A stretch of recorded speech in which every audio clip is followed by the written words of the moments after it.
अस्सलाम वालेकुम friends, welcome back to Top Smarties drama serial Muhafiz, जिसकी आने वाली एपिसोड में हम देखेंगे कि आखिरकार जवार और बाकी सबकी मेहनत की वजह से आज पारस बिल्कुल सही सलामत घर में है। अब पारस जो कि अंदर ही अंदर दिल दे चुकी है जवार को।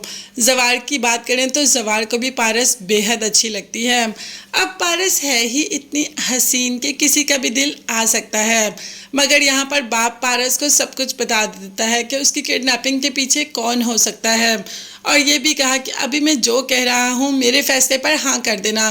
और बाप का फैसला ये था कि वो 1 महीने के लिए यूएस जाएंगे, मगर उससे पहले आफताब की मंगनी बाकायदा तौर पर पारस से करके जाएंगे। अब पारस इस बात के लिए रजामंद हो जाती है। जब घर जाके शाहीन से बात करता है तो शाहीन और आफताब को कोई एतराज़ नहीं, हाँ मगर नदीम को बहुत एतराज़ होता है और कह देता है कि मेरे बेटे को बलि का बकरा बना रहा है, हत्ता कि ऐसी कोई ज़रूरत है नहीं कि मेरे बेटे और पारस की मंगनी हो। जबकि आफताब का कहना है कि वो पारस को पसंद करता है और उसे कोई एतराज़ नहीं पारस से मंगनी करने की।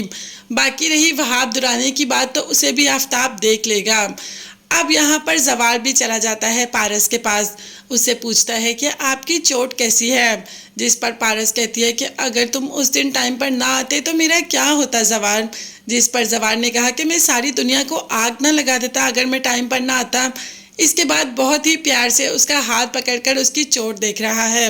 अब ये प्यार तो फील कर रही है पारस भी, और जवार भी जानता है कि उसे पारस अच्छी लगती है, मगर वो कुछ भी नहीं कह सकता क्योंकि वो कुछ कहने की हिम्मत ही नहीं कर पा रहा। और वैसे भी उस पर इतने एहसान हैं उसके बाप के पारस के कि वो कुछ एहसानों तले भी दबा है। अपने बाप के ट्रांसप्लांट के लिए सारे का सारा पैसा तो बहजाद ने दिया, अब उसकी बेटी से ऐसे ही मोहब्बत का इजहार कैसे कर सकता है।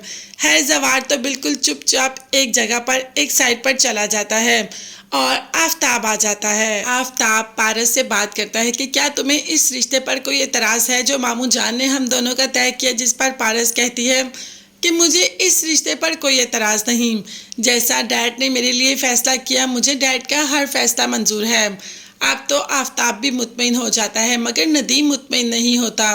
नदीम सबसे पहले फ़ोन वहाब को कर देता है और वहाब को बताता है कि कैसे अब बहजाद पारस की मंगनी और शादी के पीछे पड़ गया है। तो वहाब ने कहा कि मैं ऐसा होने नहीं दूंगा। नदीम ने कहा कि अगर ऐसा हो जाए तो आप क्या करेंगे। जिस पर वहाब ने कहा कि मैं किसी को नहीं छोड़ूंगा, एक एक को देख लूंगा।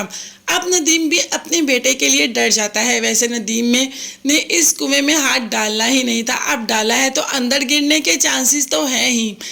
पारस तो बहुत ज़्यादा हसीन लग रही होती है अपनी मंगनी पर, दिल तो उसका नहीं कर रहा आफताब से मंगनी को, मगर इस वक्त वो अपने बाप की बात टाल भी नहीं सकती।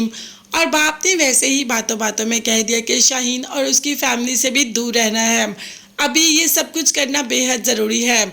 अब इन बातों को अंडरस्टैंड करना शुरू हो गई पारस, मगर पारस को ऐसे किसी और के लिए तैयार होते देखकर जवार को इतना बुरा क्यों लग रहा है।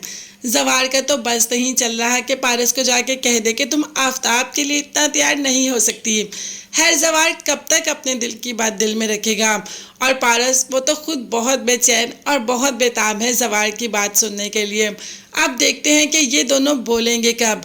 अभी तो ये दोनों बोलते हैं, मगर दिल में क्या आपस में कब बोलकर अपनी मोहब्बत का इजहार करेंगे। चैनल को सब्सक्राइब कीजिएगा। अल्लाह हाफिज। और हाँ, जाते जाते बेल आइकॉन ज़रूर प्रेस कर दें ताकि मेरी हर नई आने वाली वीडियो आप तक आसानी पहुंच सके। अपना बहुत ज़्यादा ख्याल रखिएगा, मुझे भी दुआ में याद रखिएगा।